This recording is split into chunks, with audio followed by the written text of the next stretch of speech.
Hello， 星期一啊，琴日啱啱坐飛機返嚟，傍晚都係去跑咗個21，但係想跑30，真係實在跑唔喐，因為人太攰，可能中間仲停咗幾次，仲買咗個麵包食咁。今日試下再去補10K、10幾K， 當一個 LSD 咁跑。大家講。咁啊，終於結束今年第二個 trip， 第二個出差啦，都係寧波。哇，個人攰到係完全，即係我應該係第一次試堅持跑步，跟住又做咁大強度嘅工作，同時發生。應該係人生第一次呢個禮拜，咁啊最後都係堅持咗落嚟。上個星期都有跑到，好似差唔多90K、80幾K， 完全冇問題。但係就幾樣嘢，第一 recovery 好差，喺中間嗰幾日，我成個星期其實都係唔夠瞓嘅。咁但係以前都試過唔夠瞓啦，都唔至於話咁多日 recovery 都咁差。正式心率好高，我覺得就係工作壓力過大。我食嘢都好注意噶啦。咁呢個係第一啦，即係工作壓力大，導致成個人恢復係好差。每日跑步咧，開始出現咗嗰種，即係我之前跑步你係唔俾我跑，我都踢開你嗰啲。上星期跑步係有少少要逼自己起身跑嗰種感覺。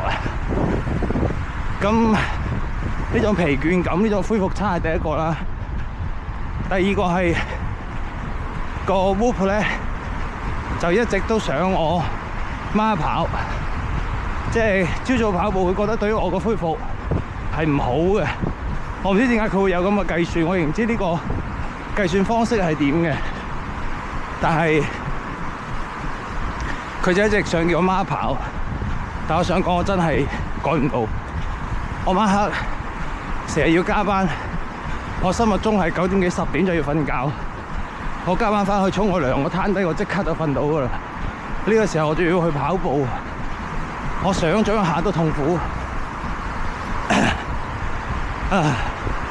所以我都係喺朝早跑。如果身體狀況差，就跑慢啲，跑少啲咯，只可以。你好似琴日啱坐飛機翻到珠海。咁琴日 LSD 嚟嘅，我本身諗住琴日朝仲喺寧波嘅時候，朝早4點起身跑一個30K， 再去坐飛機，但係實在起唔到身，咁就逼自己話坐完飛機翻到珠海，因為我坐飛機咧都個人都會好攰嘅，我唔似有啲人坐飛機好似冇事咁，我係會消耗體力嘅。我翻到嚟都係堅持跑。而且跑到新路線，自己跑，落雨同咁一樣，地面係濕嘅，毛雨，戴住啲手套咁樣，着住個外套跑。今日一路跑一路就好攰，我仲帶咗能量膠。咁最後堅持唔晒就跑咗個半馬，跑咗21，所以今日起身都仲係好攰。你睇我而家都6分30配速。130心率，但個人係好攰，就咁慢跑咯，舒緩下。因為我覺得跑完都係舒服嘅，咁所以琴日淨係跑咗21，今日起身諗住再補多個10幾K， 搏住呢個週末有個長距離呢件事啦，咁樣會好啲。然後下個星期又要飛馬來西亞，今年呢個100幾日嘅出差，慢慢喺度減緊啲數字啦。今日好似呢個北馬要公布中籤啊！我報咗個北京半馬，咁我諗呢個都幾有意思啊！首馬喺首馬，即係我人生嘅首個馬拉松發生喺首都馬拉松，幾有意思。但係聽講又係超級難中嘅，唔緊要啊，好似上海咁咯，咪照報啊！中口先算，啱好嗰個星期係馬來西亞翻嚟嘅星期，係可以去跑嘅。跑完又要去上海出差，所以成個人係好攰好攰。跟住家屬一翻嚟又病咗，我都好想病啊！我覺得好似全世界都可以病，淨係得我唔可以病嗰種感覺，有啲可悲啊！真係有啲可悲啊！所以頂住，但係跑步呢件事我堅信佢令我體質更好，個人嘅毅力更高。我哋成日講，其實好多時你咬牙就過，咬牙就過，咬緊乜嘢咧？真係真係咬緊啲體力，其實就係一種精神。就係每當你臨近呢個崩潰嘅邊緣嘅時候，你會唔會唔當佢一回事嘅呢種唔當佢一回事？我覺得喺跑步上面係練得到嘅。我琴日一出嚟跑第1公里已經上翻去啦，結果跑咗21，啱啱出嚟跑第2、第3公里又上翻去啦，結果而家又跑咗，翻到去都跑到12噶啦，而家已經8點幾公里，12、13公里啦，今日又可以跑。所以，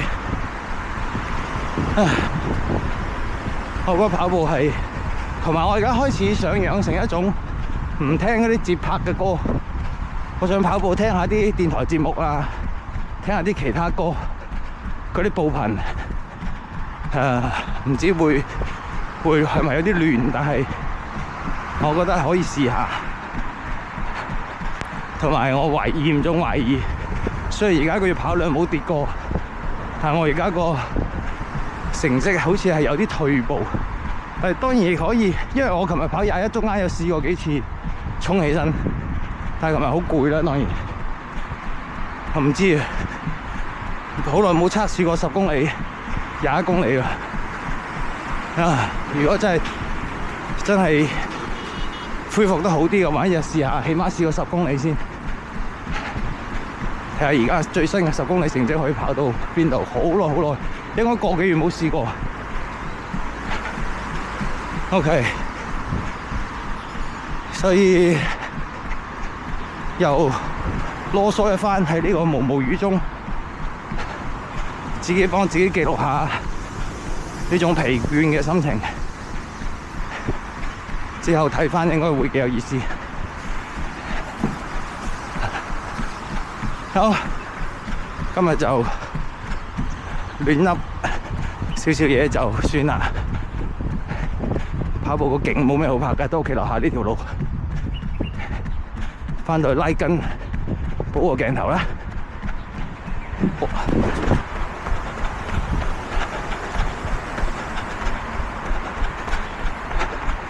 哇，12K 啊，跑翻嚟啦！哇，體感好攰，真係好攰。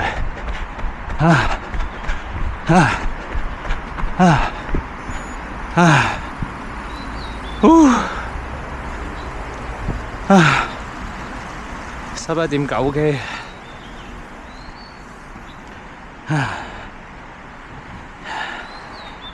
1個鐘14分鐘。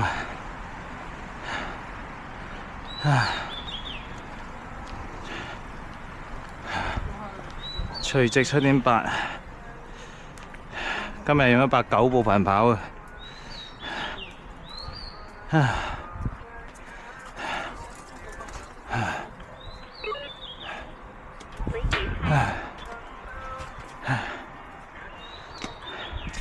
最大心率181，係一開始飄咗啊個標，個心率大。後來我鬆咗再綁返就冇事。平均係615配速，最快529。運動感受攰啊！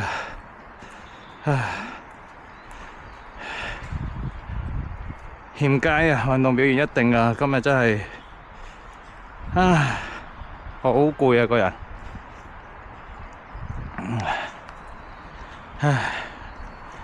呢個昂跑嘅防水鞋，哇！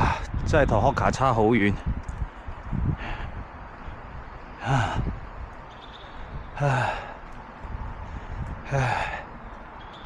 拉下筋，快去沖個涼。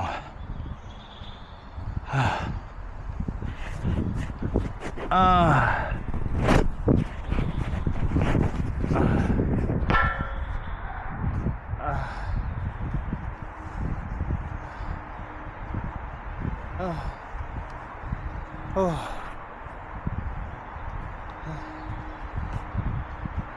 拉筋。咁